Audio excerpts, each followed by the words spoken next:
दहशत करके घर आए हैं। धकड़ धकड़, मार धाड़, चादर और चार दीवारी का तकद्दुस तार। हुकूमत लॉन्ग मार्च को रोकने के लिए ओछे हथकंडों पर उतर आई। पंजाब भर में तहरीक इंसाफ के खिलाफ बड़ा ऑपरेशन शुरू कर दिया। इस्लामाबाद, लाहौर, फैसलाबाद, सियालकोट, गुजरावाला, शेखोपुरा। पंजाब में 1100 से ज्यादा घरों के ऊपर छापे मारे। एक साबिक फौजी के घर के ऊपर रात को जब पुलिस ने घुसने की कोशिश की, उनके घर वालों ने आगे से फायरिंग की, एक पुलिस वाला शहीद हुआ। दूसरी जानिब वफाकी हुकूमत ने भी अपनी जो मनसूबाबंदी मुकम्मल कर ली है।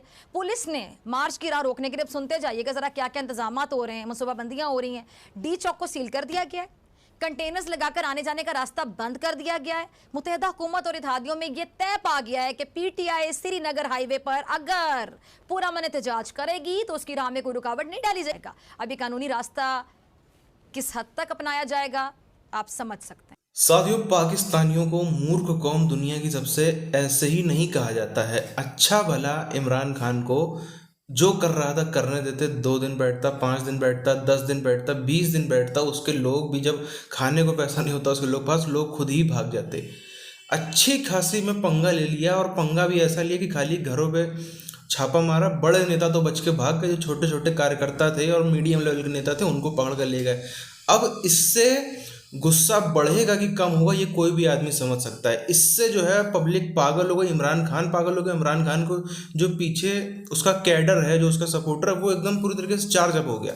और इतना देखो, इतना उन लोगों में हिम्मत आ गई है कि एक इमरान खान के समर्थक ने तो पुलिस वाले को ही निपटा डाला गोली मार करके। तो पूरी चीज क्या है, पहले उधर हम चलते हैं। हजारों की तादाद में नफरी लगा दी गई है, हर सड़क कंटेनर लगाकर बंद कर दी गई है जो एहतजाज के रूट पर थी, जिसकी वजह से इस्लामाबाद के शहरी मुश्किलात का शिकार हैं। साथ साथ वहाँ पे जो पीटीआई के वर्कर्स हैं उनको भी पकड़ा जा रहा है, उनको भी रोका जा रहा है, उनको बताया जा रहा है कि अब आप घर भी नहीं निकलेंगे, अब हवालात में बंद होंगे, जब डेट गुजर जाएगी फिर आपको छोड़ेंगे। हमारे शेल मंगवाए गए हैं आंसू गैस के।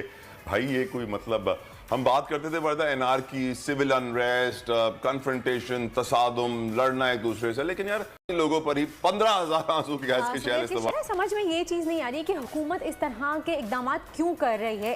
पहली बात तो ये कि एहतजाज आपका हक है कि सिंध और पंजाब के बाद अब वफाकी दारुल हुकूमत में भी 2 माह के लिए दफा 144 नाफिज कर दी गई है। अच्छा, अब जायजा लेते हैं कि 2010 से 2016 तक हर साल 6% 6% से ज़्यादा जीडीपी हासिल करने वाले और एमर्जिंग मार्केट के मॉडल करार दिए जाने वाले इस मुल्क पर ख़ानदानी सियासत के आसेब ने किस तरह अपने पर फैलाए, और फ़क्त 2 सालों में ये गुर्बत, बेरोज़गारी, भूख, अशिया ज़रूरिया की कमी का शिकार हो गया।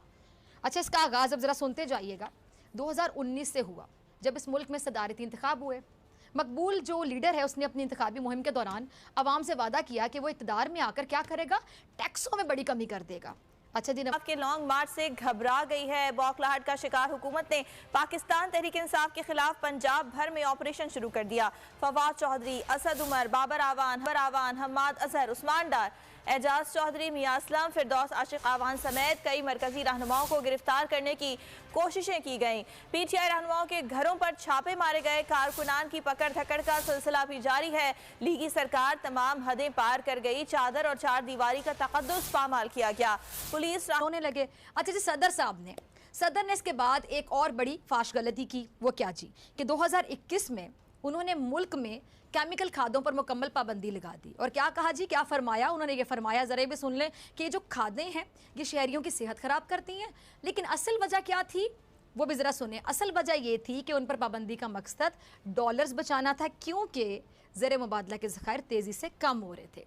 अच्छा, फैसले का कोई ना कोई नतीजा होता है। इस फैसले का नतीजा क्या निकला वो भी सुन लें। इस फैसले का नतीजा ये हुआ कि जिस ज़राअत का जो शोबा है बुरी तरह से मुतासर हो गया। सफ़ेद चावल मुल्क की बड़ी फसल थी, केमिकल खादों पर पाबंदी के बाद इसकी फसल में 50% कमी आई। हुकूमत को चावल इंपोर्ट करने पड़े। रहनुमाओं के घरों में घुस गई, अहले खाना को हिरासा करने लगी। अब तक 300 से ज़ायद कारकुनान को गिरफ्तार किया जा चुका है। पंजाब पुलिस ने कहां कहां गुंडागर्दी की, इस हवाले से आपको आगाह कर रहे हैं। पंजाब भर में पीटीआई के जो रहनुमा हैं उनके घरों पर छापे मारे जा रहे हैं और कारकुनान की पकड़ धकड़ का सिलसिला भी जारी है। हमने ये देखा कि जैसे ही इमरान खान की जानिब से लॉन्ग मार्च की कॉल दी गई है। उस वक्त से ही शहबाज हुकूमत बौखलाहट का शिकार है और मुख्तलिफ हरबे इस्तेमाल किए जा रहे हैं कि इस लॉन्ग मार्च को किसी तरह से रोका जा सके। कल रबड़ और चाय की पैदावार में कमी हो गई, जो मुल्क की एक्सपोर्ट्स के अहम जुज थे। अच्छा, अब इसी साल जुलाई के महीने में जो लग्जरी आइटम्स हैं उनकी इंपोर्ट पर पाबंदी आयद कर दी गई। अब इसका मकसद क्या था? वो भी सीधा सीधा डॉलर्स को बचाना था। अब इसका भी कोई नतीजा निकलना था। नतीजा जी क्या निकला वो भी सुन लें। जो दरामदशुदा अशिया हैं उनका कारोबार करने वाले जो लोग हैं वो बेचारे बेरोज़गार हो गए। मुल्क में अफराते ज़र तेज़ी से बढ़ा। बहुत सी सनतों के लिए ज़रूरी मशीनरी खाम माल लेना दुश्वार हो गया और ज़र मुबादला में जो बचत है उसकी मिकदार बहुत ही मामूली सी रह गई। अब आगे बढ़ने से पहले मैं आपको जरा बताऊं, असद उमर, बाबर अवान, हम्माद अजहर, उस्मान डार, एजाज चौधरी, मियां असलम, फिरदौस आशिक अवान समेत कई मरकजी रहनुमाओं को गिरफ्तार करने की कोशिश की गई। कई मुकामी रहनुमाओं के घरों पर छापे मारे। रहनुमा ना मिले पर अहले खाना से बदतमीजी की, चादर और चार दीवारी का तकद्दुस पामाल किया। इतलात है कि अब तक सैकड़ों कारकुनान को गिरफ्तार किया जा। हादसा जो है ना वो हुक्मरानी आप समझ लें कि कुंजी बन चुका था हुक्मरानी की, कि जो लोग हाथ से पैदाइश के मतलब आप एक बंदा जो कि वज़ीर आज़म के घर पैदा हो गया तो जाहिर बात है उसने भी आगे जो मरूसी सियासत है उसको चलाना है। बाप वज़ीर आज़म है, बेटा वज़ीर आला है, एक भाई अपनी सजाएं माफ़ कराने निकला हुआ है और दूसरी अगर आगे की मैं बात करूँ, बाप वज़ीर आज़म है, बेटा वजीर आला है, एक भाई अपनी सजाएं माफ़ कराने और एक बार फिर वजीर आज़म बनने की तमन्ना रखता है, ख्वाहिश रखता है। भतीजी जगह जगह जलसे करती फिर रही है ताकि सियासत में अपनी जगह बना सके। वजारत खजाना पर समदी नजरें जमाए बैठा हुआ है। मैं वाज़े अल्फाज में कहना चाहूँगी ख़तरनाक हो सकती है। खुदा ना ख्वास्ता कुछ सानेहा मॉडल टाउन अगर आपको याद हो, खुदा ना ख्वास्ता एक हुकूमत किसी जमात के जमहूरी हक को वैसे आप सोचते होंगे कि कैसे छीन सकती है। अब कहाँ गए मौलाना साहब? याद आ गया मुझे, मौलाना साहब कहाँ हैं आप? कहाँ गए मौलाना साहब जैसे लोग जो जमहूरियत के चैंपियन बना करते थे, बड़े बड़े लेक्चर दिया करते थे? अब कोई पता ही नहीं है कि हुकूमत श्रीनगर हाईवे से पहुंचने से पहले ही इमरान खान के काफिले को रोकने के लिए बाकायदा जबरी ताकत का इस्तेमाल शुरू कर दे। और अगर ऐसा हो गया तो इंतशार तो होगा, कोई रोक ही नहीं सकेगा। और जिम्मेदारी किस पर होगी? हुकूमत पर होगी, क्योंकि हुकूमत जाबिराना इकदाम पर उतर आई है और सच की शमा जलाने वाले सहाफ़ियों के खिलाफ भी आपको पता है कि मुकदमे दर्ज कर रही है, उनको गिरफ्तार करने की कोशिश कर रही है। इमरान खान ने मार्च की कॉल दी तो फिर जो हक सच की आवाज़ उठाने वाले सहाफ़ी थे उनके गिर्द मजीद घेरा सख्त होने लग गया। पाकिस्तान में एक हुक्मरान खानदान की नाइंसाफ़ी को रोकने के लिए इमरान खान दीवार बन के खड़े हो गए, जो इस खानदान को किसी सूरत कबूल नहीं था और होना भी नहीं था। साथियों, ये जो पाकिस्तान में कल रात बीते रात घटना हुई, इस तरीके से इनके कार्यकर्ताओं को उठाया जा रहा है, नेताओं को गिरफ्तार किया जा रहा है, इसको किया जा रहा है, इससे कुछ नहीं, सिर्फ और सिर्फ ये लोग रिएक्शन जो पहले इतना होता वो और बढ़ेगा। जो इमरान खान की तरफ से प्रतिक्रिया इसकी आनी थी वो शायद पहले काफ़ी कम होती, 10 15 20 दिन बैठता, आखिरकार में जैसे तैसे वापस चला जाता। लेकिन अब जो है इसका बड़ा ही खतरनाक तरीके का रिएक्शन डेफिनेटली जो है वो पाकिस्तानी सरकार को मिलने वाला है। ये भी एक चीज़ होती है, ये भी बहुत बड़ा फैक्टर है। अगर हम हिंदुस्तान का एक एग्जांपल लें, पिछले साल मई के महीने में जब पश्चिम बंगाल में हमने देखा किस तरीके से पोस्ट पोल वायलेंस हुआ, किस तरीके से हिंसा हुई, उस समय शायद ही कोई पूरे देश भर में बीजेपी कार्यकर्ता भी और नॉर्मल लोग भी, जो नॉर्मल सपोर्टर हैं, कार्यकर्ता नहीं सपोर्ट करते हैं, वो भी भयंकर तौर से खिसियाए हुए थे बीजेपी की लीडरशिप पर।